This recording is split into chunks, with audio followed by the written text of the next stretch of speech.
Welcome back to hurricane season 2014. Wind speed is one factor, but storm surge is often the deadliest. Storm surge is the water forced onshore by a hurricane. Storm surge can cause the sea level to rise 20 feet or more. And on top of that surge, there are breaking waves. Combine the two, and you have a deadly and destructive combination that can reach far inland, especially if the storm surge coincides with a high tide. People in Hawaii love their boats. They have since people first arrived in the islands. Modern-day boats are expensive. They can be sitting ducks if a storm approaches. KITV4 meteorologist Cam Tran shows us what you need to know when it comes to protecting your boat. You want to first decide, can you or can you not take your boat out of the water?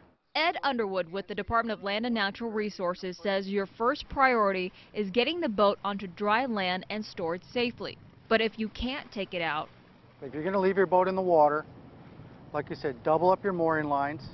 Try to tie your mooring lines higher if you can, like on a piling or something to account for storm surge. you'll also need to secure any loose items. If you have a dock box on your dock, you're probably going to want to empty that. Take those items away if you can. If you moor your boat at a private marina, be sure to check the requirements at your location.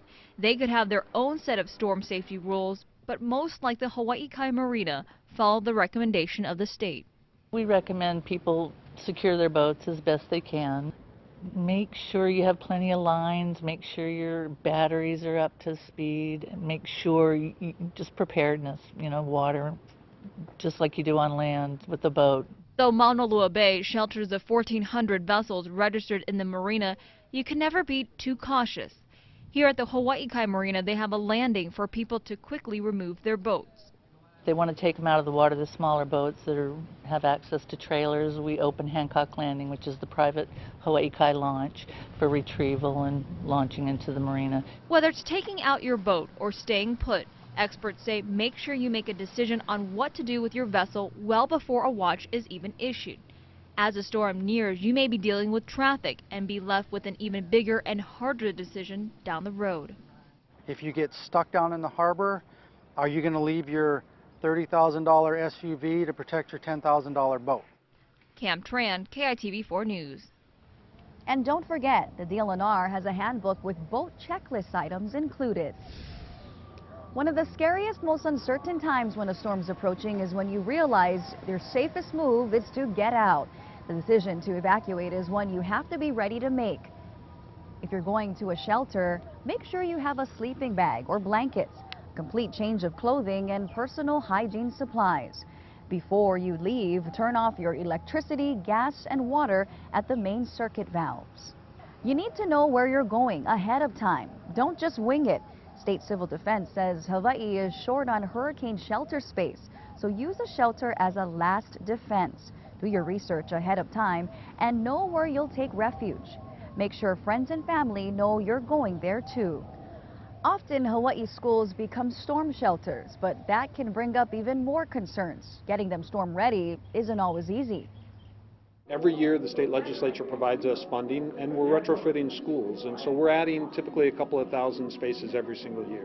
Officials estimate a third of Hawaii's population will need to seek shelter during an emergency. For everyone else, What we tell people is that if your house was built after about 1995, you should stay in your home. We're looking at sheltering those people that are in either inundation zones or they're in houses, single wall construction houses that have not been retrofitted to withstand. most of Hawaii's shelters are equipped to withstand 140-mile-an-hour winds. Ties to the building are strengthened, and doors and windows meet strict safety codes. Certain shelters have designations. McKinley High School is one of 246 hurricane shelters across the state and one of dozens that provide support for those with special needs. 52 hurricane shelters are pet-friendly. This means you can bring your pet along, but they must be caged, and you should bring food and water for them too. State and federal officials hold hurricane shelter drills each year, and the push to improve disaster services keeps growing.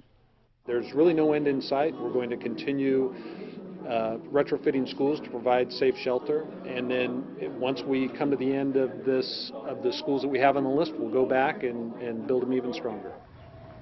Even if it looks like a direct hurricane hit is inevitable, the intensity will vary depending on which side of the storm hits you. Heading to a break, meteorologist Cam Tran looks at the different quadrants of a hurricane and shows us which one's the most dangerous.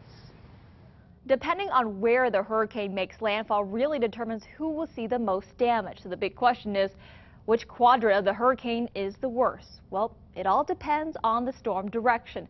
In this example, the storm is heading to the north. So in this case, the front right quadrant will see the most impact thanks to all the storm surge accruing on this side. Remember, storm surge is what causes the most damage during hurricane landfall. On the front left quadrant, you'll see some significant storm surge there as well, but not as much as the front right quadrant. And in the back right quadrant, you'll see some significant wind damage. And as we take a look at the back left, you'll see the weakest winds there, but still quite dangerous over there as well.